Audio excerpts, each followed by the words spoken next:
I think the best piece of advice you could give a new commander player playing Magic the Gathering would definitely be to figure out their style of play. Like a lot of people try a lot of different styles, and maybe that works for them. But if you're playing and you're a new player, I really think you'll benefit from figuring out what you like to do and then focusing your decks around whatever that is. In my case, I like to make impactful moves, and I like to do it quickly. I don't like to just sit around the table doing stuff just to do stuff. My name's David, and this is Beat Your Face Commander. Alright, so this deck is designed to inflict damage on your opponents and deter them from hitting you without necessarily having to swing very much. Alright, so our commander, Vito, Thorn of the Dusk. Whenever you gain life, target opponent loses that much life, and then tap 3 and 2 swamps, and creatures you control gain lifelink until end of turn. Some artifacts to help us get there. We've got Whip of Erebos, which gives creatures you control lifelink. Bantu's Monument, it reduces the cost of black creature spells. And then whenever you cast a creature spell, each opponent loses 1 life and you gain 1 life.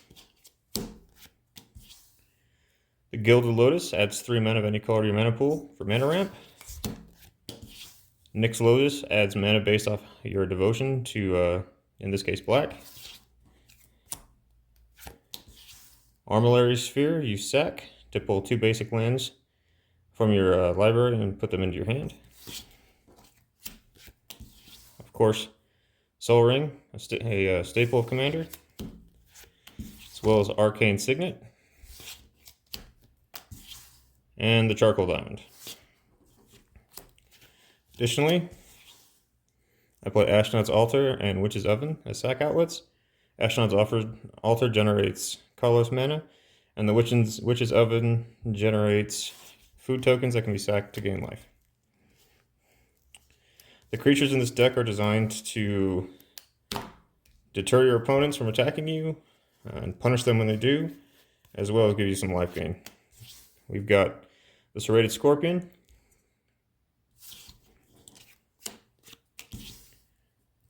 Vampire of the Dire Moon, Gifted Aetherborn, Tavern Swindler,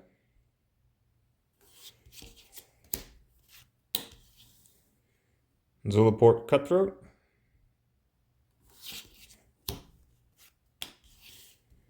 Priest of the Forgotten Gods,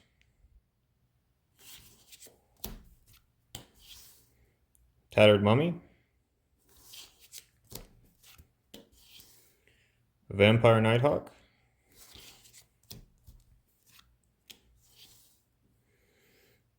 Ayara, First of Lochlane,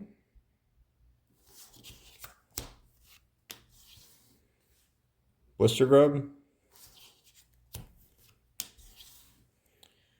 Bloodthirsty Aerialist,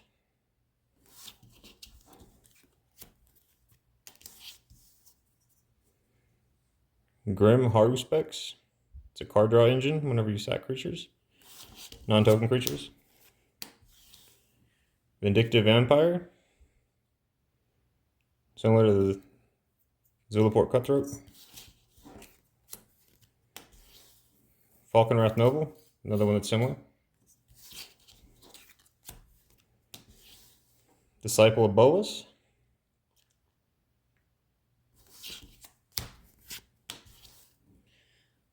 Solemn Simulacrum, Sad Robot. It's card draw and mana ramp.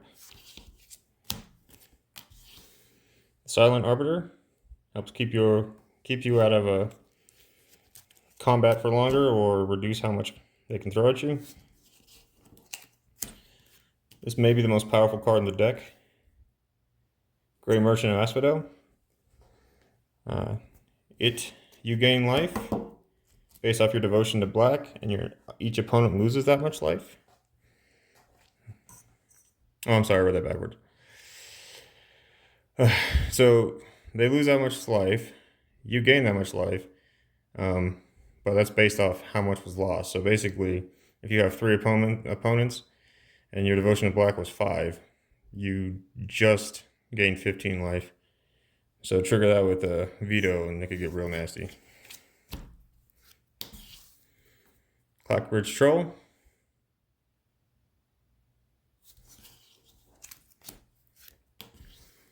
Sir Conrad. It's an excellent card in any kind of sack deck.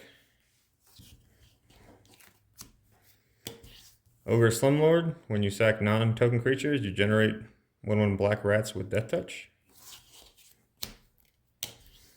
God of Bantu lets you sacrifice and draw cards. Indulgent Tormentor.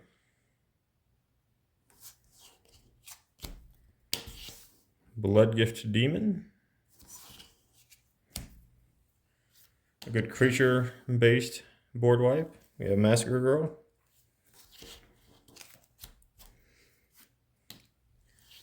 A 6/6 Death Touch beater that creates zombies. Grave Titan.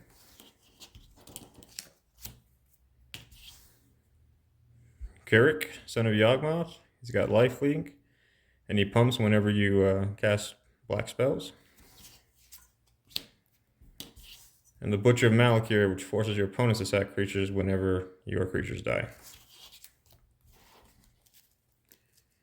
We run a few enchantments in this deck. We've got Quest for the Gravelord.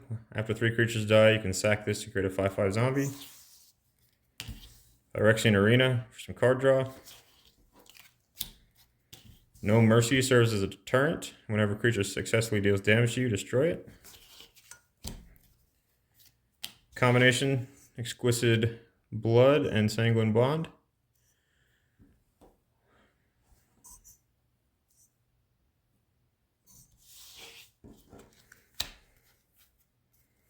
Got Revel in Riches as a mana generator. When creatures die, as well as if you have 10 treasures at the beginning of your upkeep, you win. Wound Reflection doubles the damage to each opponent at the end of each end step. Good old Soren Markov. -3 ability. Reduces an opponent's life total to 10. For sorceries, big hitters, we got Soren's Vengeance. Does 10 damage to target player, and you gain 10 life.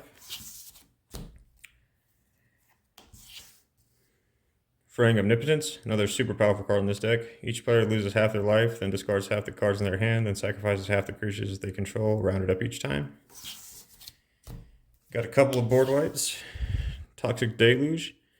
You pay life to give all creatures -X, and Deadly Tempest destroys all creatures, and then players lose life equal to the number of creatures that they controlled that were destroyed. For some spot removal, we have Slaughter Pact, Price of Fame, Ultimate Price, and Erebos' Intervention. As well as we threw in a dark ritual for some mana ramp.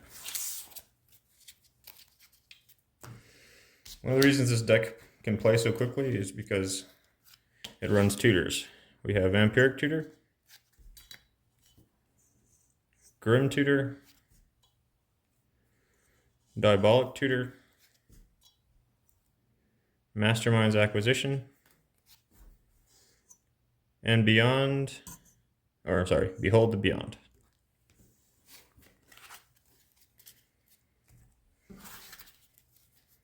Non-basic lands. There's Labyrinth of Scophos, as well as Maze of Ith, to help protect you in combat. Westvale Abbey, sack 5, and it transforms into a 9/7 haste flying indestructible lifelink demon. And then this is one of those combo plays. We have Dark Depths and Vampire Hexmage. When you play Vampire Hexmage while Dark Depths is on the battlefield, you can immediately sack it to turn Dark Depths into a 20/20 flying indestructible named Merit Lage. And then finally, just to round out this deck's mana base, I run 34 swamps.